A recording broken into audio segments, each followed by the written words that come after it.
Sveiki, su jumis Rima. Šiandien trumpai apie orą. Senolių išmintis byloja, kad nėra blogo oro, yra bloga apranga. Kaip tai iššifruoti? Kol kas žmonija negali pažaboti gamtos reiškinių, tačiau labai daug investuoja į orų prognozę, į techniką jai nustatyti. Universitetuose net ruošiami hidrometeorologai.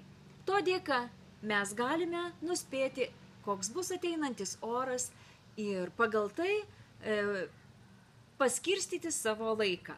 Tarkim, lyjant lietui mes galime skaityti knygą, o šviečiant saulei mes galime mėgautis gamtos malonumais.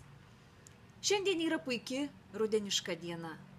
Linkiu, kad puikus oras lydėtų jūs visuomet.